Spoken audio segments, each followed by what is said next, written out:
stories.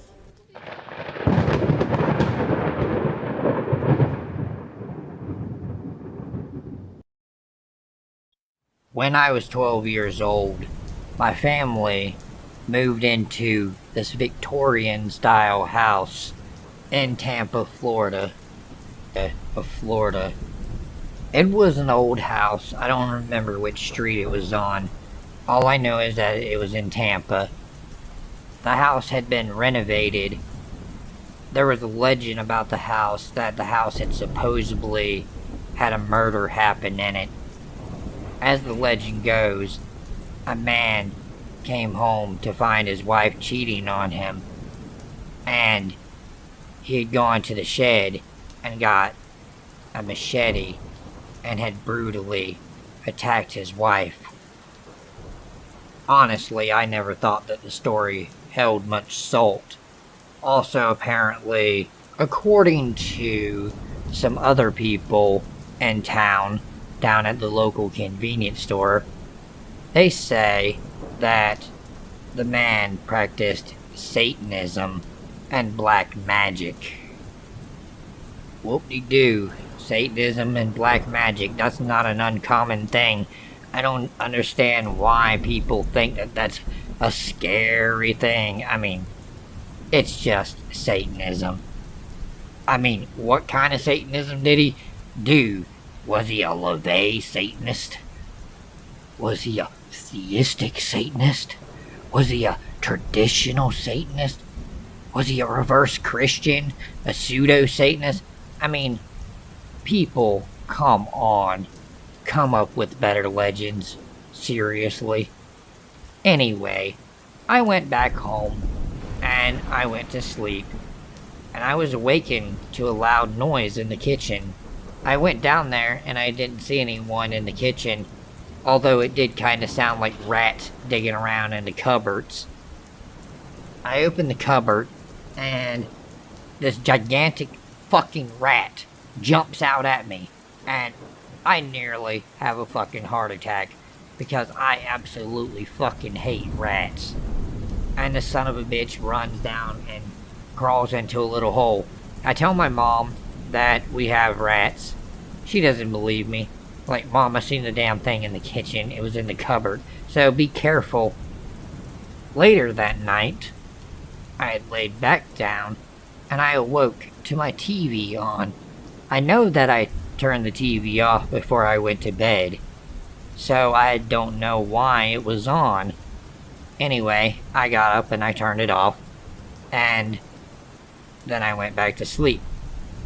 About 15 minutes later, the TV falls down off of its stand, or at least that's what it seemed like, although I don't know how in the fuck it could have fell down. The table is sturdy.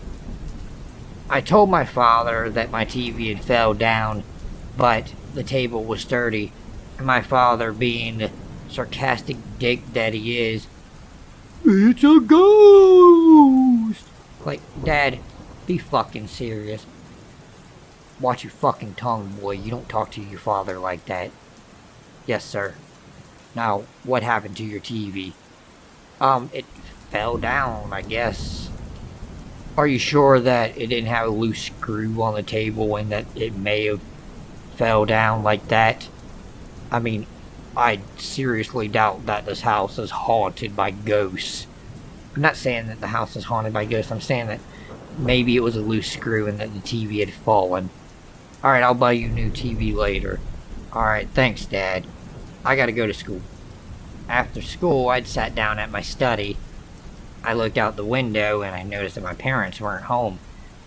So, of course, that meant that I could get me a joint or two in before doing my homework while they were fucking gone. Hell yeah.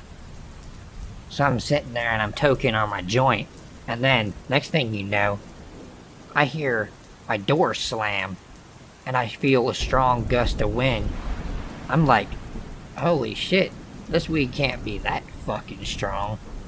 But it wasn't the weed.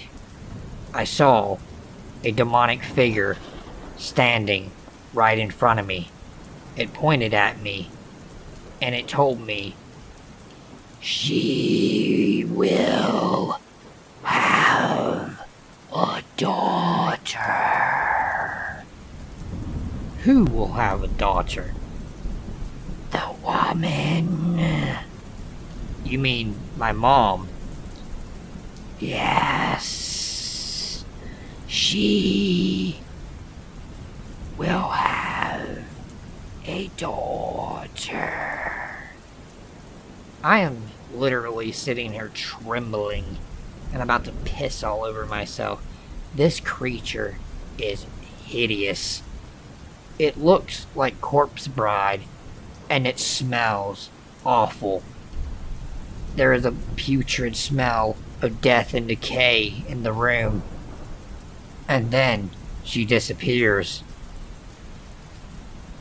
The next morning, I'd gone downstairs and I'd seen Mom and she was alone. And I asked my mom, Mom, what is it, son? Are you pregnant? I don't know. I mean, I shouldn't be. But I gotta go. Hey, where are you going? I gotta go to school. But why do you want to know if I'm fucking pregnant? I don't know. It's just, do you want a little brother or sister? No. Dear God, no. Well, that's certainly not the response I was hoping for. Have a good day at school, honey. I'll see you later. Bye, Mom. When I arrived at school, I had told my friend he was into this paranormal type shit. He had all this weird equipment that he had bought. And I told him that I'd seen this horrendous creature, this corpse-looking entity in my room. And she said that my mom was going to be pregnant. He told me that he would come over later on that night and that we would set up something. And he also said that he would try to capture evidence of it. So later that night, he came over and we set up everything, but nothing happened. Way to waste my fucking time, dude. Stop smoking marijuana. You're a fucking idiot. You are more than likely tripping. You sure that shit wasn't laced with heroin or something, dude? It wasn't fucking laced. Yeah, well, I take my work very seriously, and I don't have time for you to be wasting my fucking time. My friend left, and I felt like a giant idiot. Maybe he was right. Maybe it was the marijuana that was making me see things. About 6 months later, my mom ends up pregnant with a girl, and I am in shock. Apparently, the hideous Corpse Bride ghost that I had seen in my room a few months ago wasn't wrong, and it was telling the truth.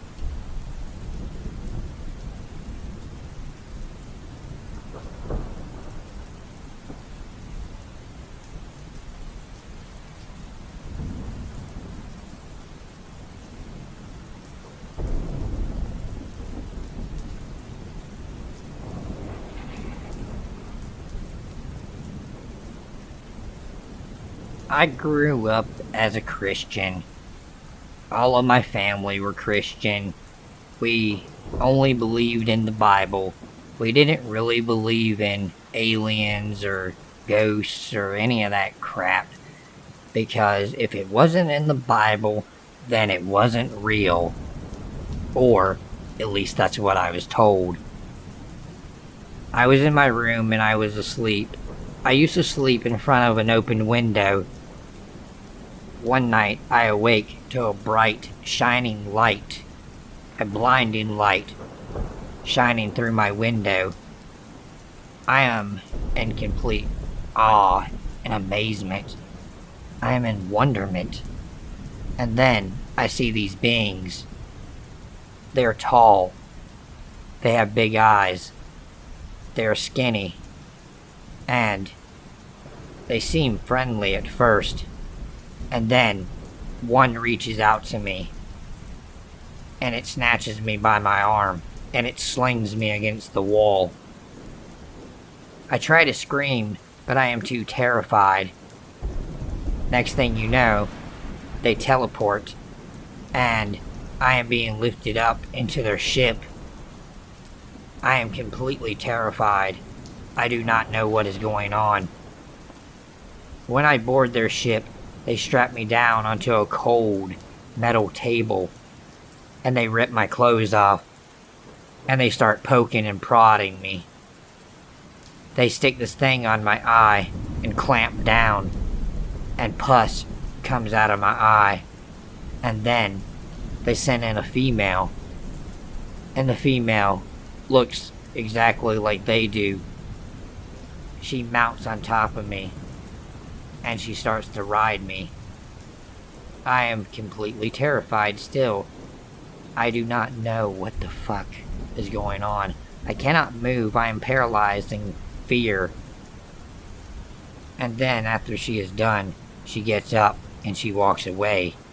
And then they present to me a half-human, half-alien hybrid. And it is as though they are trying to tell me that it is my baby. I do not know what to think of this. I finally get the ability to speak again. And I tell them it's a cute baby. And then I am dropped off. And by dropped off, I mean I am literally just slung outside in the middle of nowhere, about 37 miles from my house, and I am butt naked. A cop sees me and asks me, "Boy, why the fuck don't you have any clothes on? You can't walk the street naked." Officer, you're not gonna believe this. Yeah, you're probably right. I'm not gonna believe it. So don't tell me. Get in the car, crackhead. Not a fucking... Shut up.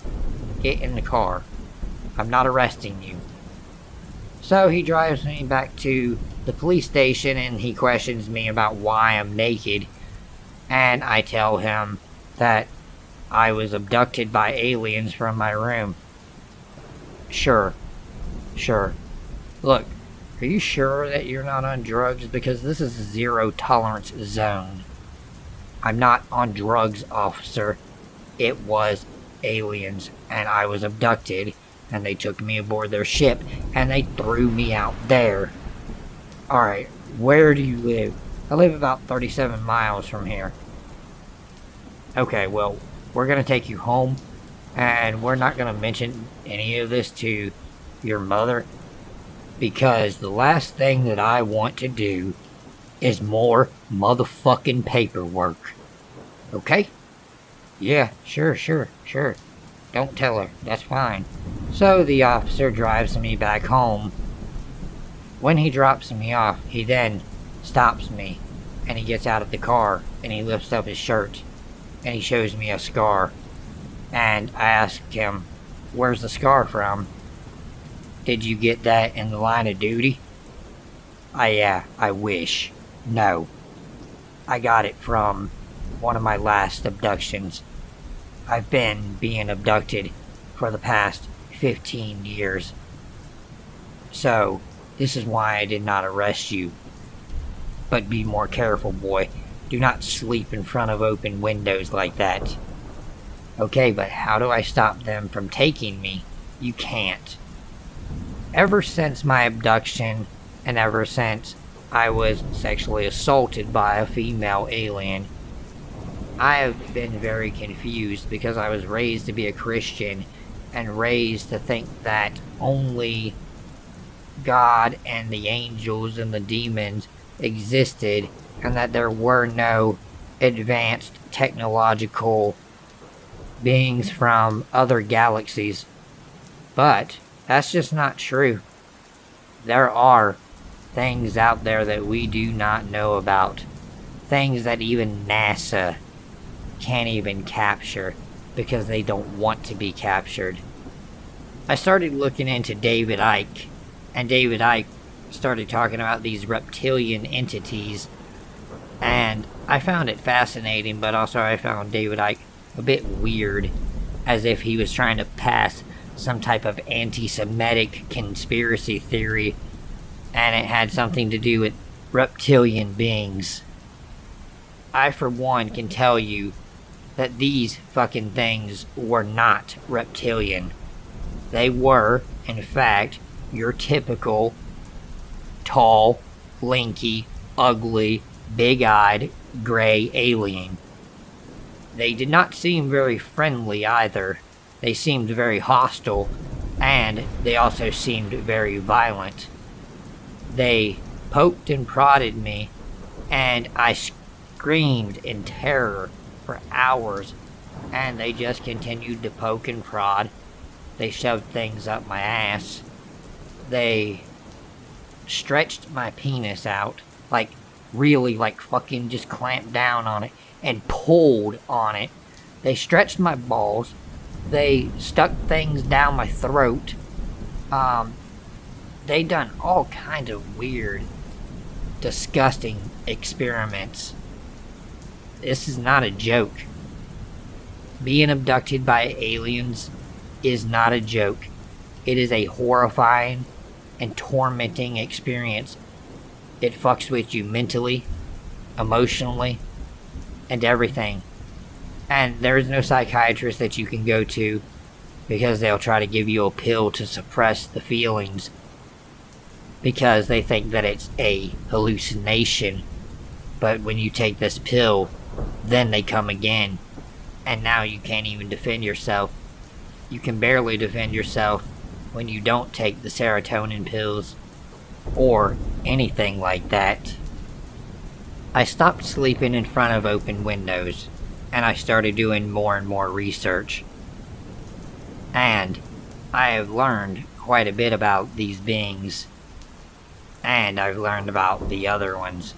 There are at least 10 active extraterrestrial beings that have visited Earth and continue to visit Earth. And only about 2 of them seem to be benevolent. The remaining ones seem to be evil, or hostile, or neutral.